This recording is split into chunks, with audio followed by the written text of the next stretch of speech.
हाय नमस्कार स्वागत जनाऊँगी आज वीडियो को। तो चलतु बनइबा आज छतुरे बहुत बढ़िया गोटे सिंपल रेसिपी।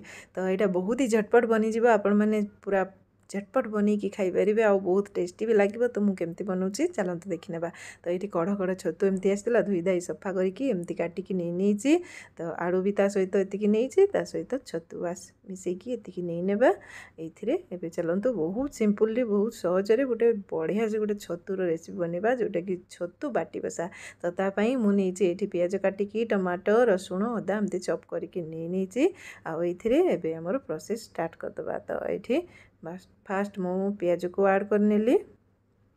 तो सबतक बास पियाज मु ऐड कर नौची। तापरे ये आमर बाकी काटिकी रखिथिबा रसुण आउ अदा से सब को ऐड करनेबा। आउ टमाटो भी मु पकई नेली सबू एकाथर पकईदेवा। एथिरे माने रांधिकी किसी प्रोसेस नुह एकाथरे बाटी बसा जमती आम अलग सब बाटी बसा बनाओ से परिका बाटी बसा बनइबा। तो सबतक मु ऐड कर नहीं आउ आमर बाटिकी रखी सरिष रसुण अदा से गोटे पेस्ट बनईकी रखी। तो से पेस्ट को नहीं आउ आमर लुण भी मु ऐड करदेली स्वाद अनुसार। एपटे जीरा गुंड टिके पकईदेबा आउ टिके हलदी गुंड ये लंका गुंड टिके मु ऐड कर दूची। तो ये बास सबतक होगला। एबे तेल सरिष तेल पकईबा। ये आम सरिष तेल माने बसाटा बनइले बहुत बढ़िया टेस्टी लगे से आम सरिष तेल ऐड करवा। आ बाकी से मसला धुआ पानी टिके ऐड कर देकी ताकू बढ़िया भाव में मिक्स करनेबा। तो छतुटा मसला सहित बढ़िया से जमती हाथ रे ही आम मिक्स करनेबा आग।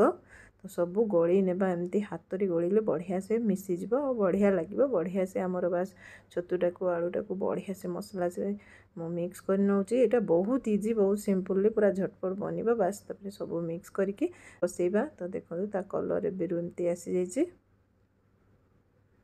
सबतक मसला मिक्स हो गला पर बहुत बढ़िया भी लगुच देखापी। एबे बास सिंपल ताकू बसईदेवा आम गैस उपरे। तो चलतु बहुत बढ़िया देखा ना छतु यहाँ बहुत बढ़िया सिंपल बनइबा पूरा टेस्टी बनइबा। तो रेडी हो गला मिक्स कर। तो एमती बास की रेडी करनेबा। तो ये मोर गोलेबा कंप्लीट हो जाइए बहुत बढ़िया भी देखा जाउची। आ स्मेल एबेरु ना बहुत बढ़िया आसुला। ताकू बास मु गैस उपरे बसई देली आउ कभर देकी हमें प्रथम तो हाई फ्लेम रे बसईबा। तो ये बास चूल्हा जड़े देची यहाँ डायरेक्ट मु कड़ई रे गलई थी। तो बास आणिकी बसैली आमती हाई फ्लेम रे प्रथम देकी घोड़णी देकी छाड़देवी। किसी समय पर देखिए पानी बाहर को आसी जाइए छतुरु। तो एमती छतु रू माने बहुत सारा पानी बाहर को आसी जाइए। तो ये ही छतुटा आलूटा बढ़िया से सीझिब ताकू एमती बसा बनइब। तो टिके समय काढ़ी मुझे गली नौली देखो बहुत बढ़िया बास ये ही सीझीज बसाटा बहुत बढ़िया बनइब। तो ताकू मु घोड़णी देकी पुणी छाड़देवी। तो ये फुटी जाइए आम लो फ्लेम रे बढ़िया से जमी सीझिब पानीटा मरी मरिकी बढ़िया से छतु माने बसाटा बनइब। तो ताकू एबे टिके लो फ्लेम करके आउ किछि समय बसैबा छाड़देबा। तो बहुत बढ़िया आमर बनइब। तो देखो आउ किछि समय पर पानीटा एमती मरी आसी सीझी भी आसला किसी समय किंतु आउ टिके समय छाड़ा बसाटा ना टिके मरी मरिकी आउ टिके सीझिब पानीटा बहुत बढ़िया माने मरीगला तो टेस्टा बहुत बढ़िया आसो। तो एमती बास मु आउ टिके मिक्स कर नौली। ता बहुत बढ़िया कलर आसी बढ़िया जमी ताटिया बसा बने।